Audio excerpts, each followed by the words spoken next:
Halo teman-teman semuanya, terima kasih sudah meluangkan waktu untuk menonton video ini.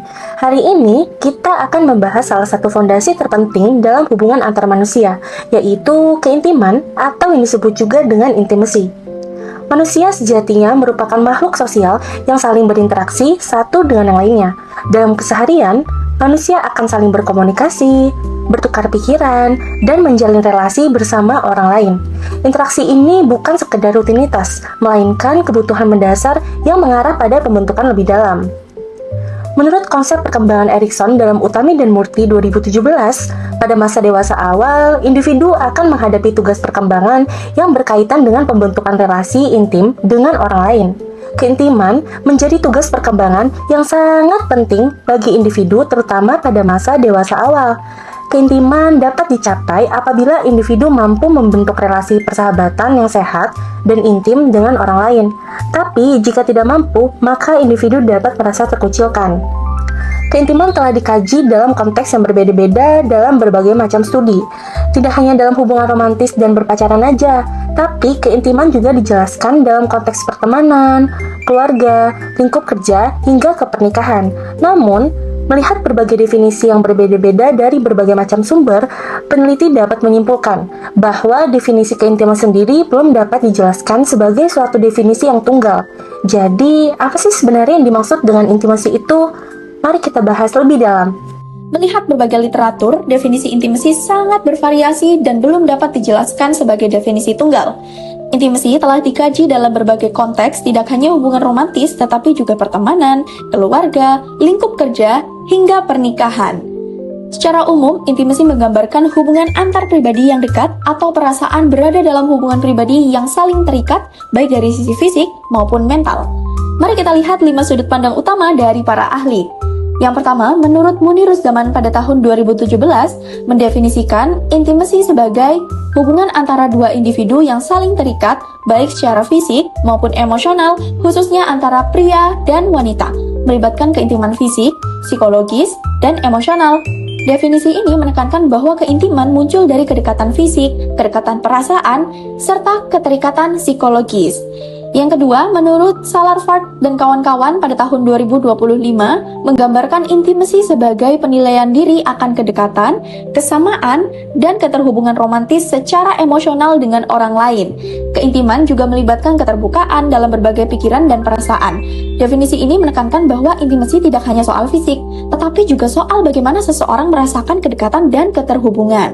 Dan yang ketiga, menurut Utami dan Murti pada tahun 2017 mendefinisikan bahwa intimasi sebagai kondisi emosional dan interpersonal yang terjadi antara dua individu dalam hubungan romantis, ditandai oleh perasaan penerimaan, kedekatan, komitmen, dan kepercayaan.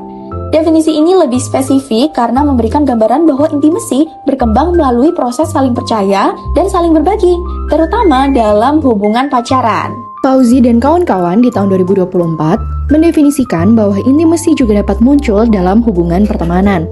Intimasi dalam pertemanan ditandai oleh kedekatan interpersonal yang mendalam, keterbukaan dalam berbagai pikiran dan perasaan, rasa saling menghargai, serta adanya kepercayaan yang kuat antar individu. Temuan ini menunjukkan bahwa intimasi merupakan fenomena interpersonal yang dapat berkembang dalam berbagai bentuk relasi, tidak hanya dalam hubungan romantis. Aubert tahun 2016 memberikan perspektif yang lebih konseptual terhadap intimasi dengan menyatakan bahwa intimasi tidak sepenuhnya identik dengan cinta, seks, maupun persahabatan. Intimasi dipahami sebagai kemampuan individu untuk berada dalam kedekatan dengan orang lain yang melibatkan 4 keadaan perasaan yang saling terkait, yaitu rasa ingin tahu, kerentanan, empati, dan pengakuan atas irreducibility, yakni kesadaran bahwa seseorang tidak akan pernah sepenuhnya mengetahui atau menyatu dengan orang lain. Perspektif ini menekankan bahwa intimasi merupakan proses dinamis yang melibatkan keterbukaan dan penerimaan terhadap keterbatasan dalam memahami individu lain. Coba pikirkan, menurut kamu, definisi intimasi mana nih yang paling sesuai? Aku akan memberikanmu waktu untuk memikirkan jawabannya. Setelah itu, kalian bisa menuliskan di komen ya. Nah, sebenarnya tidak ada jawaban yang paling benar atau paling sesuai dari definisi tersebut. Karena pada dasarnya, setiap manusia memiliki pandangan yang berbeda tentang intimasi, tergantung dari mana kamu menilai dan menjalaninya. Setelah melihat berbagai definisi tadi, mungkin kamu bertanya, jadi intimasi itu harus selalu soal cinta romantis nggak sih? Nah, jawabannya tentu tidak. Dari semua pandangan mengenai intimasi, hampir semua definisi menekankan pada kedekatan perasaan dan keterbukaan dalam berbagai pikiran dan perasaan. Jadi bukan hanya fisik, tapi juga ditandai dengan kepercayaan dan komitmen. Terutama dalam konteks romantis, intimasi ditandai oleh perasaan penerimaan, komitmen, dan rasa saling percaya. Intimasi juga menuntut adanya pemahaman yang mendalam secara timbal balik. Penting untuk disadari bahwa intimasi tidak hanya diperlukan dalam hubungan dengan jarak fisik yang dekat, tetapi juga dalam hubungan jarak jauh. Bahkan, Obert mengajak kita melihat lebih luas lagi. Baginya, intimasi adalah kapasitas diri untuk menjadi dekat. Ini bukan tentang dengan siapa kamu berhubungan, tapi tentang sejauh mana kamu berani membuka diri.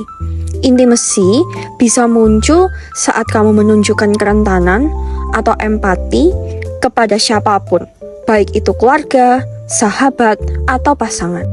Memahami konsep intimasi penting loh untuk membantu kita membangun hubungan yang lebih sehat dan otentik, baik dengan pasangan, teman, maupun keluarga.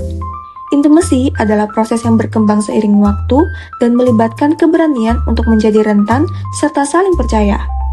Langkah kecil yang bisa kamu ambil hari ini adalah mencoba lebih terbuka dan jujur dalam berbagi satu pikiran atau perasaanmu dengan orang terdekatmu. Terima kasih sudah menonton video ini hingga akhir. Jangan lupa like, komen, dan share ke orang terdekatmu ya. Sampai jumpa di video berikutnya dan semoga kamu menjalin relasi yang lebih bermakna.